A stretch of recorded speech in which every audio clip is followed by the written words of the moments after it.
ಎಲ್ಲರಿಗೂ ನಮಸ್ಕಾರ ಸ್ನೇಹಿತರೆ, welcome to our channel. So friends, ಇವತ್ತು ಬಂದ್ಬಿಟ್ಟು ಈ ಒಂದು ವಿಡಿಯೋದಲ್ಲಿ ನಮ್ಮ ವೆಯ್ಟ್ ಲಾಸ್ ಜರ್ನಿಯಲ್ಲಿ ಡೇ 21 ಡೇ ಡಯಟಿಗೆಲ್ಲ ಮಾಡಿದೆ, ಏನು ಡೇ ಫುಲ್ ಹೇಗೆಲ್ಲ ಆಯಿತು ಅನ್ನೋದು ಇವತ್ತಿನ ವ್ಲಾಗು. ನಾನು ಮಾರ್ನಿಂಗ್ ಎದ್ದಿದ ತಕ್ಷಣವೇ ಇವತ್ತು ಕ್ಯಾರೆಟು, ಶುಂಠಿ, ಬೆಟ್ಟದ ನೆಲ್ಲಿಕಾಯಿ ಜ್ಯೂಸ್ ತೊಗೊತಾ ಇದ್ದೀನಿ ಸ್ನೇಹಿತರೆ. ತುಂಬ ಜನ ಸಪೋರ್ಟಿವ್ ಆಗಿ ಮಾತಾಡಿದ್ರಿ, ತುಂಬ ಜನ ನನ್ನ ಬಗ್ಗೆ ಬೇಜಾರು ಕೂಡ ಮಾಡ್ಕೊಂಡಿದ್ರಿ. ಏನು ಮಾಡೋದು, ನನಗೂ ಕೂಡ ಟೈಮ್ ಅನ್ನೋದು ಆ ಥರ ಇದೆ. ಸೊ ಹೆಲ್ಪ್ಲೆಸ್ ಆಗಿಬಿಟ್ಟಿದ್ದೀನಿ, ಏನೂ ಮಾಡೋಕ್ಕಾಗ್ತಾಯಿಲ್ಲ. ಬಟ್ ಇದೊಂದು ಸಲ ನಾನು ನಿಮ್ಮನ್ನೇ ರಿಕ್ವೆಸ್ಟ್ ಮಾಡ್ಕೊತಾ ಇದ್ದೀನಿ, ನೋಡೋಣ ಇದೊಂದು ಸಲ ಇದು ಮಾಡೋಣ. ಇನ್ಮೇಲೆ ಆ ಥರ ಆಗ್ದಿರ ಎಲ್ಲೂ ಡಿಸ್ಕಂಟಿನ್ಯೂ ಮಾಡ್ದಿರ ನೀಟಾಗಿ ಮಾಡ್ಕೊಂಡು ಹೋಗಬೇಕು ಅಂದ್ಕೊಂಡಿದ್ದೀನಿ ಸ್ನೇಹಿತರೆ. ಸ್ವಲ್ಪ ಬಾಯಿನ ಅದ್ವಸ್ತಲ್ಲಿ ಇಟ್ಕೊಳ್ಳೇಬೇಕಾಗಿರೋಂಥ ಪರಿಸ್ಥಿತಿ. ಮಾಡ್ತಾಯಿದ್ದೀನಿ, ಅದು ಹೋಗ್ತಾ ಇದೆ ಅನ್ನೋ ಥರನೇ ಇದೆ.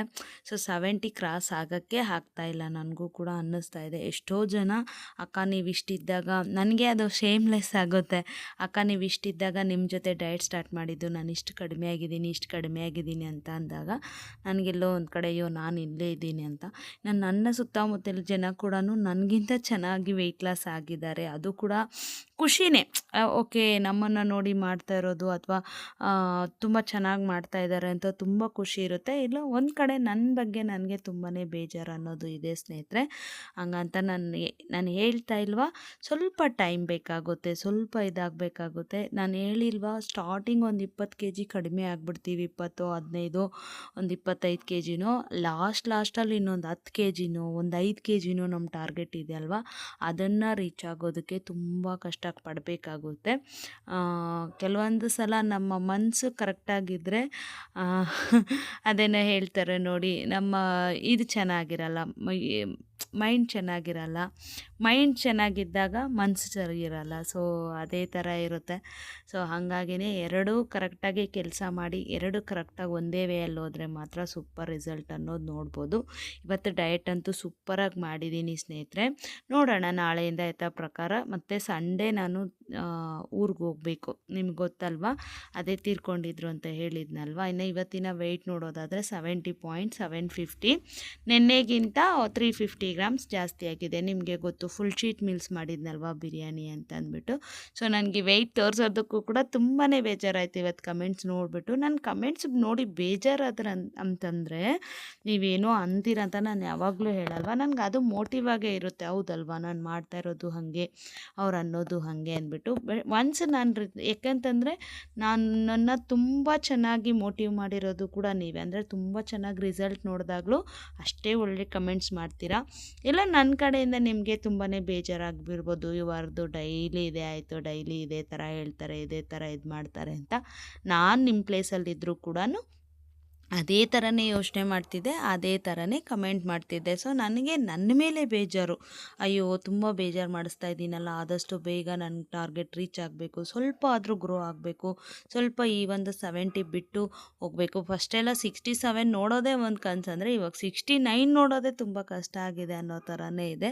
ಬಟ್ ಈ 2-3 ಡೇಸಲ್ಲಿ ಏನಾದರೂ ಮಾಡಿ 69 ಅನ್ನೋದು ನೋಡಲೇಬೇಕು.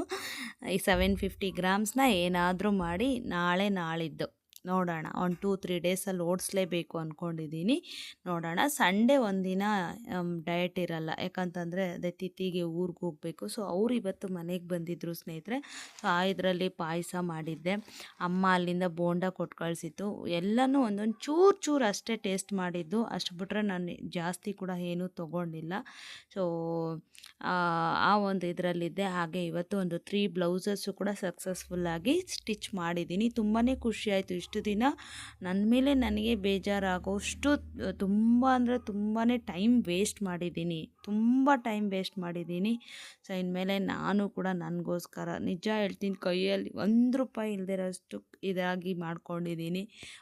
ನಿಜ ಕೆಲಸ ಮಾಡ್ತಾಯಿದ್ರೆ ಕಾಸಿರುತ್ತೆ, ನೀವು ಕೆಲಸನೂ ಮಾಡ್ದಿರ ನಿಮ್ಮ ಪಾಡಿಗೆ ನೀವು. ನನಗೆ ನಾನು ಹೇಳ್ಕೊತಾ ಇರೋದು, ನಾವು ಕೆಲಸ ಮಾಡಿದ್ರೆ ಇರುತ್ತೆ, ಇಲ್ಲಾಂತಂದರೆ ನಾವೇನು ಮಾಡ್ದಿರ ಅಯ್ಯೋ ನನಗೆ ದುಡ್ಡಿಲ್ಲ, ಅಯ್ಯೋ ನನಗೇನು ಕಾಸೇ ಇಲ್ಲ, ನನಗೆ ಎಲ್ಲಿಂದ ಬರಬೇಕು, ಎಲ್ಲಿಂದ ಬರುತ್ತೆ ಅಂದ್ಕೊಂಡ್ರೆ ಖಂಡಿತವಾಗ್ಲೂ ಆಗಲ್ಲ. ಸೊ ಇಂಚ್ ಲಾಸ್ ಅಂತೂ ಆಗಿದೆ ಸ್ನೇಹಿತರೆ. ನಾನು ನೋಡ್ಕೊಂಡಿರೋ ಹಂಗೆ ಈ ವೆಯ್ಟ್ ಲಾಸಲ್ಲಿ ಸ್ವಲ್ಪ ಇಂಚ್ ಲಾಸ್ ನನಗೆ ಚೆನ್ನಾಗಿ ಕಾಣಿಸ್ತಿದೆ. ಸೊ ಅದು ಹೇಳ್ತೀನಿ ಯಾವಾಗ ಅಂತಂದ್ಬಿಟ್ಟು. ಇನ್ನು ಬೆಳಗ್ಗೆ ಬ್ರೇಕ್ಫಾಸ್ಟ್ ಅಂತೂ ಮಾಮೂಲಿ ನನ್ನ ಒಂದು ಓವರ್ ನೈಟ್ ನೆನೆಸಿರೋಂಥ ಚಿಯಾ ಸೀಡ್ಸ್ ಮತ್ತು ಓಟ್ಸ್ ಫುಡ್ಡಿಂಗೇ ತೊಗೊತೀನಿ. ಅದು ರೆಸಿಪಿ ಎಲ್ರಿಗೂ ಗೊತ್ತಿದ್ದೆ. ಡೈಲಿ ನನ್ನ ಬ್ರೇಕ್ಫಾಸ್ಟ್ ಅಂತೂ ಅದೇ ಇರುತ್ತೆ ಸ್ನೇಹಿತರೆ. ಇನ್ನು ಮಧ್ಯಾಹ್ನ ಒಂದು 12 ಗಂಟೆ ಹಾಗೆ ಗ್ರೀನ್ ಟೀ ತೊಗೊಂಡೆ. ಇನ್ನು ಅವರು ಒಂದು 2 ಗಂಟೆಗೇನೋ ಬಂದಿದ್ರು, 1:45ಗೇನೋ ಬಂದಿದ್ರು ಅಕ್ಕ ಅವರು. ಬಂದು ಸ್ವಲ್ಪ ಅದೇ ಅರಿಶಿನ ಕುಂಕುಮ ತೊಗೊಂಡು ಹೋಗಬೇಕು ಅಂತ. ನಮ್ಮ ಕಡೆ ಒಬ್ಬೊಬ್ಬರ ಕಡೆ ಒಂದೊಂದು ಶಾಸ್ತ್ರ ಇರುತ್ತಲ್ವ. ಸೊ ಹಂಗಾಗಿ ಇವಾಗ ತಿಥಿ ಒಳಗಡೆ ಅವ್ರು ಬಂದು ಅರಿಶಿನ ಕುಂಕುಮ ತೊಗೊಂಡು ಹೋದರೆ ಇನ್ನು ವರ್ಷದಲ್ಲಿ ಯಾವಾಗ ಬೇಕಾದರೂ ಇನ್ನು ಯಾವಾಗಲಾದರೂ ಬರ್ಬೋದು. ಅವ್ರು ಆ ಥರ ಬಂದು ಹೋದರೆ ನಮಗೂ ಕೂಡ ಒಳ್ಳೆಯದು. ಈ ಒಂದು ಇದರಲ್ಲಿ ನಾವು ಅರಿಶಿನ ಕುಂಕುಮ ಕೊಡ್ದಿರ ಅವ್ರು ಯಾವಾಗಾದರೂ ಬೈ ಮಿಸ್ಟೇಕ್ ನಮ್ಮ ಮನೆಗೆ ಬಂದರೆ ಅದು ನಮಗೂ ಶ್ರೇಷ್ಠ ಅಲ್ಲ ಅಂತ ಹೇಳ್ತಾರೆ. ಸೊ ಹಾಗಾಗಿನೇ ಅಕ್ಕನಿಗೆ ಇವತ್ತು ಅರಿಶಿನ ಕುಂಕುಮ ಕೊಟ್ಟು ಇದು ಮಾಡಿದ್ವಿ. ಇನ್ನು ತಿಥಿಗೆ ಸಂಡೇ ಬರಲೇಬೇಕು ಅಂತ ಹೇಳೋಗಿದ್ದಾರೆ. ಅದರಲ್ಲಿ ನಾವಿರೋದು 3 ಹೆಣ್ಮಕ್ಳು ಸ್ನೇಹಿತರೆ. ನಾನು, ಅಮ್ಮ, ಅಂದರೆ 3 ಜನ ದೊಡ್ಡಪ್ಪ ಅಂದರೆ 2 ದೊಡ್ಡಪ್ಪ, ನನ್ನಪ್ಪ ಒಬ್ಬರು ಇದ್ದಾರೆ. ಇನ್ನೊಬ್ಬರು ಚಿಕ್ಕಪ್ಪ ಇದ್ದರು, ಅವ್ರು ತೀರ್ಕೊಬಿಟ್ರು. ಸೊ ಅದರಲ್ಲಿ 3 ಗಂಡು ಮಕ್ಕಳಲ್ಲಿ ಇಷ್ಟು ಜನದ ಮಕ್ಕಳ ಪೈಕಿ ನಾವು 3 ಜನ ಹೆಣ್ಮಕ್ಳು. ದೊಡ್ಡಪ್ಪಗೆ 2 ಹೆಣ್ಮಕ್ಳು, ನಾನೊಬ್ಳು. ಸೊ ಇನ್ನು ಹೆಣ್ಮಕ್ಳಾಗಿ ಹೋಗಲೇಬೇಕು, ಬರಲೇಬೇಕು ಅಂತ ಹೇಳೋಗಿದ್ದಾರೆ ದೊಡ್ಡಮ್ಮ. ಸರಿ ಆಯಿತು ಬರ್ತೀನಿ ಅಂತ ಹೇಳಿದ್ದೀನಿ. ನಾನು ಕಿನ್ವಾದಲ್ಲಿ ರೈಸ್ ಮಾಡ್ಕೊಂಡಿದ್ದೆ, ತುಂಬ ಚೆನ್ನಾಗಿತ್ತು ಸ್ನೇಹಿತರೆ. ನಾನು ಫಸ್ಟ್ ಟೈಮ್ ರೈಸ್ ಮಾಡ್ಕೊಂಡಿರೋದು. ಇದೇನಪ್ಪ ಮೊಳಕೆ ಥರ ಎಲ್ಲ ಬಂದಿದೆ ಅಂದ್ಕೊಂಡೆ. ಫಸ್ಟ್ ಟೈಮ್ ಅಲ್ವಾ, ನನಗೂ ಗೊತ್ತಿಲ್ಲ. ಬಟ್ ಟೇಸ್ಟ್ ಅಂತೂ ಸ್ವಲ್ಪ ರೈಸ್ ಥರನೇ ಇತ್ತು. ಇದು ಬ್ಯಾಲೆನ್ಸ್ ಮಾಡುತ್ತೆ ಅಂತ ಅಂದ್ಬಿಟ್ಟು, ಕ್ಯಾಲೋರಿ ಕೂಡ ಕಡಿಮೆ ಇರುತ್ತೆ, ತಿನ್ಬೋದು ಸ್ವಲ್ಪ ಅಂತ ಅಂದ್ಬಿಟ್ಟು ಇದು ಮಾಡ್ಕೊಂಡಿದ್ದೆ. ಬೆಳಗ್ಗೆನೇ ಬೀನ್ಸು, ಕ್ಯಾರೆಟು, ಆಲೂಗಡ್ಡೆ, ಬೇಳೆ ಎಲ್ಲ ಹಾಕಿ ಸೂಪರಾಗಿರೋವಂಥ ತರಕಾರಿ ಸಾಂಬಾರು ಮಾಡಿದ್ದೆ. ಸೊ ಆ ಸಾಂಬಾರು ಜೊತೆಗೇ ಇದು ತೊಗೊಂಡೆ. ಇನ್ನು ಅವ್ರು ಬಂದಿದ್ದು ಹೋಗಿದ್ದು, ನಾನು ಸ್ವಲ್ಪ ಟೈಮ್ ಸ್ಪೆಂಡ್ ಮಾಡಿದ್ದು, ಇನ್ನು ಅಮ್ಮ ಬಂದಿದ್ದು, ಅದೇ ಎಲ್ಲ ಮಾತಾಡ್ತಾಯಿದ್ವಿ. ಯಾವ ಟೈಮ್ಗೆ ಹೋಗೋದು, ಏನೇನು ತೊಗೋಬೇಕು ಅದ್ರ ಬಗ್ಗೆ ಎಲ್ಲ ಡಿಸ್ಕಸ್ ಮಾಡಿಕೊಂಡು ಬ್ಲೌಸುಗಳು ಹೊಲ್ಕೊಂಡು ಸ್ವಲ್ಪ ಬ್ಯುಸಿ ಆಗಿಬಿಟ್ಟೆ. ಇದೇ ಕಿನ್ವಾ ರೈಸ್ ಇತ್ತಲ್ಲ, ಅದಕ್ಕೇ ಅಮ್ಮ ಇದ್ಕಿದ ಬೇಳೆ ಸಾರು ತಂದಿದ್ರು. ಅವ್ರು ಬಂದಿದ್ರು ಅಂತ ಅಲ್ಲಿ ಅಮ್ಮ ಕೂಡ ಅಡುಗೆ ಎಲ್ಲ ಮಾಡಿದರು. ಸೊ ಇದ್ಕಿದ ಬೇಳೆ ಸಾರು ಮತ್ತು ಬೋಂಡ ತಂದಿದ್ರು. ನಾನು ಒಂದೇ ಒಂದು ಬೋಂಡನೇನು ಎರಡು ಬೋಂಡ ತೊಗೊಂಡು ಇದ್ಕಿದ ಬೇಳೆ ಸಾರು ಮತ್ತು ಇದೇ ರೈಸ್ನ ತೊಗೊಂಡು ನೈಟ್ ಡಿನ್ನರ್ ಅಂತೂ ಮುಗಿಸಿದ್ದೀನಿ. ಸ್ವಲ್ಪ ಸ್ಟಿಚಿಂಗು ಅದೇ ಸ್ವಲ್ಪ ಈ ಕಡೆ ಆ ಕಡೆ ಬಂದಿದ್ದು ಓಡಾಡಿದ್ದು, ಅದರಲ್ಲಿ ನಾನು ಬೇಗ ಎಲ್ಲ ಅವ್ರು ಬರ್ತಾರೆ ಅಂತ ರೆಡಿ ಮಾಡ್ಕೊಂಡಿದ್ದು, ಅದು ಇದು ಅಂತ ಸ್ವಲ್ಪ ಲೇಟ್, ಅಂದರೆ ಸ್ವಲ್ಪ ಸಿಂಪಲ್ಲಾಗಿ ಡಯಟ್ ವ್ಲಾಗ್ ಮಾಡಿದ್ದೀನಿ. ಸೊ ನಾಳೆ ಚೆನ್ನಾಗೇ ಬರುತ್ತೆ, ನಾಳೆಯಿಂದ ಸ್ವಲ್ಪ ಮಾಡೋಣ ಅಂತ ನಾನು ಅಂದ್ಕೊತೀನಿ. ಯಾಕೆ ಗೊತ್ತಾ, ನನಗೂ ಪದೇ ಈ ವಿಷಯ ಹೇಳಬೇಕು ಅಂತಂದರೆ ನನಗೂ ಕೂಡ ತುಂಬಾ ಬೇಜಾರಾಗುತ್ತೆ ಸ್ನೇಹಿತರೆ. ನೀವು ನನ್ನನ್ನು ನೋಡಿ ಎಷ್ಟು ಬೇಜಾರು ಮಾಡ್ಕೊತೀರೋ ಅದಕ್ಕೆ ದುಪ್ಪಟ್ಟು ನನಗೂ ಕೂಡ ಅಯ್ಯೋ ಇದೇ ಥರ ಹೇಳ್ಬೇಕಾ, ಎಷ್ಟು ದಿನ ಇದೇ ಥರ ಹೇಳ್ಬೇಕಾ, ಅಯ್ಯೋ ಏನು ಅನ್ಕೊತಾರೋ ಅಂತ ನನ್ನ ಮನಸ್ಸಲ್ಲಿ ನನಗೆ ಎಷ್ಟು ಕಾಟ ಥರ ಗಿಲ್ಟ್ ಹಿಂಡುತ್ತೆ ಗೊತ್ತಾ. ಅಯ್ಯೋ ಗಿಲ್ಟ್ ಕಾಡ್ತಾ ಇರುತ್ತೆ, ಯೋಚನೆ ಮಾಡಬಾರ್ದು, ನಾನು ಈ ಥರ ಮಾಡಬಾರ್ದು ಅಂತ. ನೀವು ನೋಡ್ತಾ ಇರೋ ಥರ ನಾನು ಯಥಾಶಕ್ತಿ ನನ್ನ ಎಷ್ಟು ಪ್ರಯತ್ನ ಪಡ್ಬೋದೋ ನಾನು ಅಷ್ಟು ಪ್ರಯತ್ನ ಪಟ್ಟು ನಾನು ಡಯಟ್ ಮಾಡ್ತೀನಿ. ಸಮ್ಟೈಮ್ಸ್ ನಾನು ಎಲ್ಲಾದರೂ ಹೋಗಿ ಬಂದಾಗ ಅದು ಇದಾಗ್ಬಿಡುತ್ತೆ. ನಾನು ಯಾವಾಗಲೂ ಹೇಳ್ತೀನಲ್ವ, ನನ್ನ ಬಾಡಿ ನಾನೊಂದು 100 ಗ್ರಾಮ್ ತಿಂದರೆ 200 ಗ್ರಾಮ್ ಜಾಸ್ತಿ ಆಗೋಂತಹ ಬಾಡಿನ ಅಂತಲೇ ಏನು ಮಾಡಲಿ. ಕೆಲವ್ರು ಈ ದೇವ್ರು ಕೊಟ್ಟಿರೋ ಬಾಡಿ ಎಷ್ಟಾದರೂ ತಿನ್ನಲಿ ತೂಕನೇ ಜಾಸ್ತಿ ಆಗಲ್ಲ, ತೂಕನೇ ಕಡಿಮೆ ಆಗಲ್ಲ. ಸೊ ಆ ಥರ ಇರ್ತಾರೆ. ಸೊ ಒಬ್ಬೊಬ್ಬರ ಬಾಡಿ ಮೇಲೆ ಡಿಪೆಂಡ್ ಆಗುತ್ತೆ. ಅದರಲ್ಲೂ ನನ್ನ ಒಂದು ಪ್ರೀತಿಯ ಕೆಲವೊಂದು ಸಬ್ಸ್ಕ್ರೈಬರ್ಸು ತುಂಬ ಚೆನ್ನಾಗಿ ಅರ್ಥ ಮಾಡಿಕೊಂಡು ನನ್ನ ಬಗ್ಗೆ ಕಮೆಂಟ್ಸ್ ಮಾಡಿದ್ದೀರಾ. ಇನ್ನೂ ಕೆಲವ್ರು ನೀವೆಲ್ಲ ನನ್ನ ಬಗ್ಗೆ ಏನೋ ಬ್ಯಾಡಾಗಿ ಹೇಳಿದ್ದೀರಾ ಅಂತಲ್ಲ. ಸೊ ನಿಮ್ಮ ಪ್ಲೇಸಲ್ಲಿ ನಾನಿದ್ರೂ ಕೂಡ ನಾನೇ ಅದೇ ಥರ ಅನ್ಕೊತೀನಿ. ಯಾಕಂತಂದರೆ ನಾವು ಒಬ್ಬರನ್ನ ಇಷ್ಟಪಟ್ಟು ಡೈಲಿ ಅವ್ರ ವ್ಲಾಗ್ಗೋಸ್ಕರ ವೆಯ್ಟ್ ಮಾಡ್ತಾ ಇರ್ತೀವಿ, ಅವ್ರ ರಿಸಲ್ಟ್ಗೋಸ್ಕರ ವೆಯ್ಟ್ ಮಾಡ್ತಾ ಇರ್ತೀವಿ. ಅವ್ರು ಪದೇ ನಮ್ಗೆ ಹರ್ಟ್ ಮಾಡೋದಾಗ ಕಷ್ಟ ಆಗೋದು ಅಥವಾ ಬೇಜಾರಾಗೋದು ಸರ್ವೇ ಸಾಮಾನ್ಯ. ನಾನು ಕೂಡ ನಿಮ್ಮ ಪ್ಲೇಸಲ್ಲಿದ್ದೆ, ನಿಮ್ಮ ಬಗ್ಗೆನೇ ಯೋಚನೆ ಮಾಡಿ ನಾನು ಅದೇ ರೀತಿಯೇ ನಿಮ್ಮ ಒಂದು ಕಾಮೆಂಟ್ಸ್ನ ಆಕ್ಸೆಪ್ಟ್ ಮಾಡ್ತೀನಿ.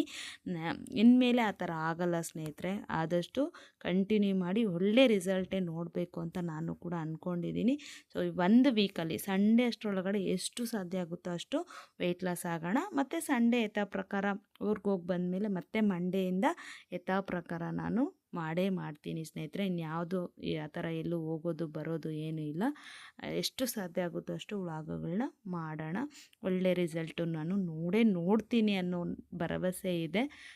ಮಾಡೇ ಮಾಡ್ತೀನಿ ಓಕೆನಾ. ಸೊ ನಾಳೆ ಒಳ್ಳೆ ರಿಸಲ್ಟ್ ನೋಡ್ಬೋದು ಅಂದ್ಕೊಂಡಿದ್ದೀನಿ, ನೋಡೋಣ ಎಷ್ಟು ಆಗುತ್ತೋ ಏನು ಅನ್ನೋದು ನಾಳಿನ ವ್ಲಾಗಲ್ಲಿ ನೋಡೋಣ. ಇದಾಗಿತ್ತು ಇವತ್ತಿನ full day diet vlog. So ನಾಳೆ ವೀಡಿಯೋದಲ್ಲಿ ಮತ್ತೆ ಸಿಗ್ತೀನಿ. Thank you for watching. Have a nice day. Bye.